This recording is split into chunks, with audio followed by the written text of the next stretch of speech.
Arohi Pandit and Kedar Mosqueda have flown about 40 hours each on the aircraft.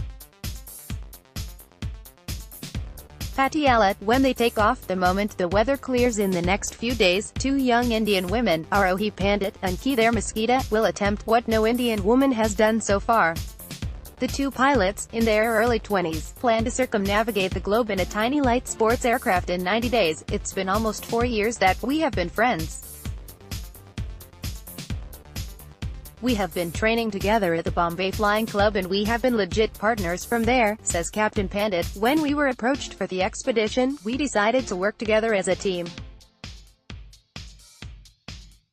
We wouldn't do it without each other, she says. The tiny plane they will fly, which they call Mahi, is actually a Slovenian-built Pipistrel Sinus. With 80 horsepower on tap, Mahi is just about as powerful as a Maruti Baleno and cruises at 215 km per hour. It can't fly longer than 4 hours at a stretch, so there will be plenty of landings and halts scheduled every day during their expedition.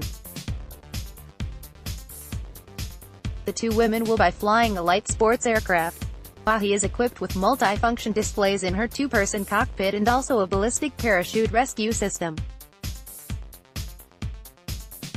If things go terribly wrong, Arohi and Kedar have the option of deploying the parachute, which will support the weight of the entire aircraft and bring it down safely to Earth. It's a last resort that two captains hope they will never have to use. Unlike larger aircraft, Mahi is heavily dependent on weather for safe flights. The main concern for a pilot is always the weather. We always have to check the weather first and then other things. If the weather doesn't support us, there is no way that we can take off, says Captain Mosqueda. If everything goes as planned, the two aviators will touch 3 continents, fly 40,000 kilometers across 23 countries 90 days. Punjab's Patiala, where they have been training, the pilots are waiting for a spot of clear sky before they can fly to Ahmedabad and then cross Pakistani airspace as they fly westwards. At the moment, they have flown about 40 hours each on the aircraft that will be home for the next few months. Over the next 3 months, they will have to navigate treacherous mountain ranges, oceans, steppes, the tundra, glaciers, deserts and tropical forests. The tiny plane they will fly, which they call Mahi, is actually a Slovenian-built Pipistrel Sinus. Their journey will take them across Iran, Turkey, Slovenia, Austria, and the UK before they make the treacherous crossing over the Atlantic by flying to Iceland, Greenland before making it to Canada. They then fly across Canada and the US before attempting to cross over the frigid waters of the Bering Strait to Russia.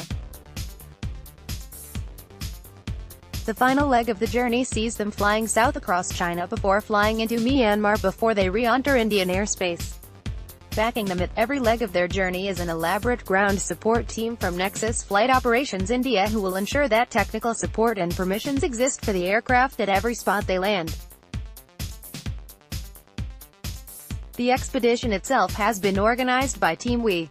We stands for Women's Empowerment and is led by advertising veteran Linda Souza.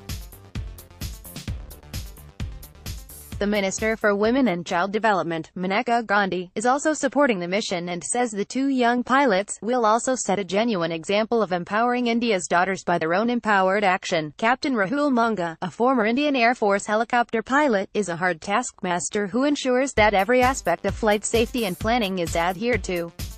As expedition director, Captain Monga is both a headmaster and a friend, says Captain Mosqueda. A veteran aviator, Captain Monga holds a world record for the fastest circumnavigation in a microlight aircraft.